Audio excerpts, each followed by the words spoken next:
Salut à tous et bienvenue sur le sentier. Aujourd'hui sur le sentier, petite vidéo planif saison 2026-2027. Ça fait un moment que je vous avais pas fait une vidéo un petit peu vlogging, blabla. Et voilà, je profite de ce mardi 14 juillet, sortie longue de semaine, pour vous faire ça.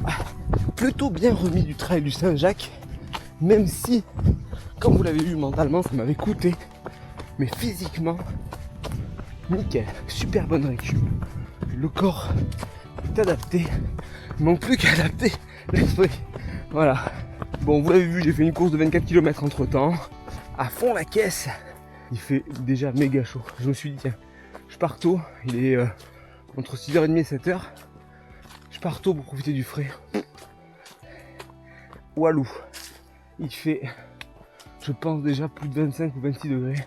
Il y a une lourdeur dans l'air. Sortie d'une heure et demie aujourd'hui. On va changer un peu de secteur.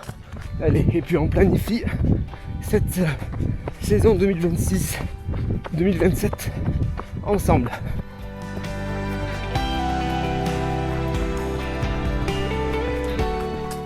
Alors j'ai déjà validé 2 inscriptions pour la prochaine saison. Donc on va démarrer par le début. Fin octobre, on va démarrer sur le marathon trail Périgord Noir. Souvenez-vous, je l'ai fait l'année dernière en relais à 2. Cette année j'ai décidé de m'inscrire en solo. Donc il fait au total je crois 43 ou 44 km. 1200 D+, c'est juste à côté de la maison, 10 minutes de route à peine pour le départ. C'est la première course qui va démarrer cette saison. J'ai décidé de partir sur une progressivité un petit peu en termes de distance pour l'objectif final. Détail de ce marathon trail Périgord Noir. Donc départ de Dôme, citadelle médiévale, pour aller jusqu'à Castelnau, Beynac, le château des Milandes et arriver à Beldès. Donc moi la partie que j'avais faite l'année dernière, Beynac, Milandes, Beldès, était assez roulante. J'avais trouvé, même si c'était en termes de kilométrage et de dénivelé la plus lourde, mais j'avais trouvé que c'était bien roulant. J'avais eu 600 de dénivelé je crois. L'autre plus courte, 6 ou 800, bon je sais plus. L'autre est plus courte en termes de kilométrage, mais je pense qu'elle est beaucoup plus raide. Donc il va falloir vraiment stratégiquement faire ce qu'il faut. Il y aura peut-être un petit off entre le marathon trail et la prochaine course, mais ça je vous en parlerai plus tard.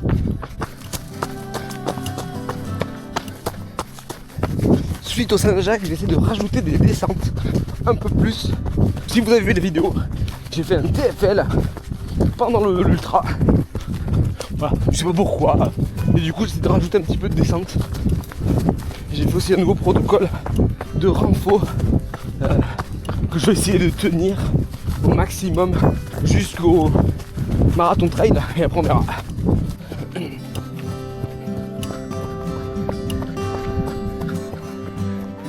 C'est de toute beauté.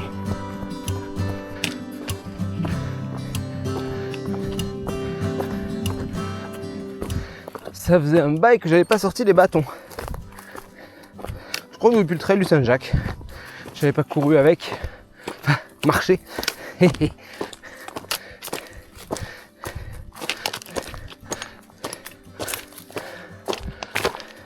On est sur une petite portion, du GR. Ça y est, la côte est montée. 5 km 700, 137 de D+. Donc objectif numéro 2, au mois de février 2027, le trail des Fontaines. Alors, à la base, je voulais m'inscrire sur le 100 km. Suite au Saint-Jacques, j'ai revu un peu mon ambition à la baisse. J'ai vu qu'ils allaient proposer un 70 bornes, mais je vais pas m'inscrire dessus non plus. Je vais rester sur le format marathon aussi, donc 44 ou 45 bornes. Un peu plus de dénivelé, je crois qu'il y a 1008. Voilà, je vais pas me mettre une grosse charge ultra, même si j'en ai très envie, hein, j'avoue. Je vais arriver frais à mon objectif final. Donc Trail des Fontaines, au Monta, près de Cahors. J'ai déjà fait 2 courses là-bas, le 14 nocturne, le 30 km. Et là on va passer sur le 40, et puis je pense que l'année prochaine on fera peut-être le 70. Voilà, on va y aller progressivement. C'est quand même un terrain qui est pas facile. C'est aussi en plein hiver, il fait souvent froid. Vous voyez, ambiance montagne. Moi aussi je peux le faire, hein, une photo avec des bouquetins sur ma sortie longue. Allez. Donc objectif suivant, tout début avril je crois. Trail, ou le grand trail des Cadourques. C'est un tout nouveau trail. C'est la 2e édition. Et ils ont un panel de distance assez sympa. Donc pareil, c'est aux alentours de Cahors. Donc ils ont même un ultra de 120 je crois. Mais je vais pas partir sur l'ultra pareil. Je vais partir sur le 64 km. Donc distance assez cool je trouve. Parce que c'est vraiment entre le format 50K et le format 80. Ça me permettra de faire une répétition générale avant l'objectif final. Il y a des marches.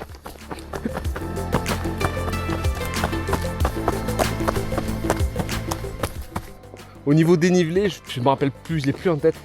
Je sais pas s'il y a 2005 je crois, environ ces eaux-là.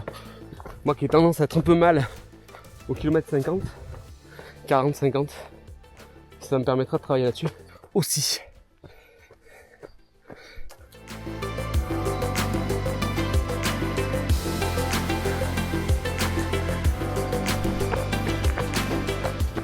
Alors ensuite, au mois de mai, c'est pas un objectif de course, enfin un petit peu, Trail de Saint-Aubin-de-la-Bira, course que j'organise. Ça reste un objectif en soi parce que on va proposer de nouvelles choses.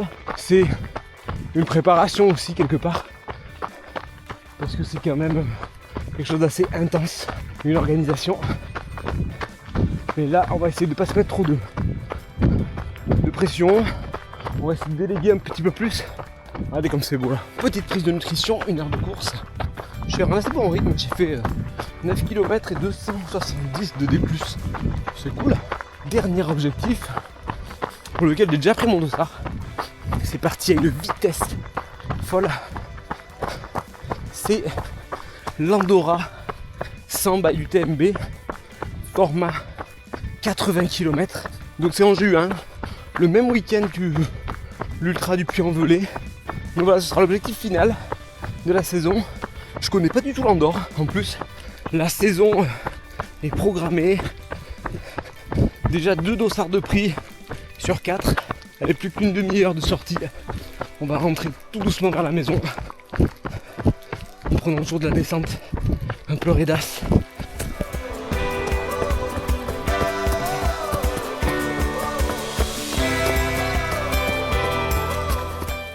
Voilà. Mais écoutez, il n'y a plus qu'à. On va se relancer sur une prépa maratrail.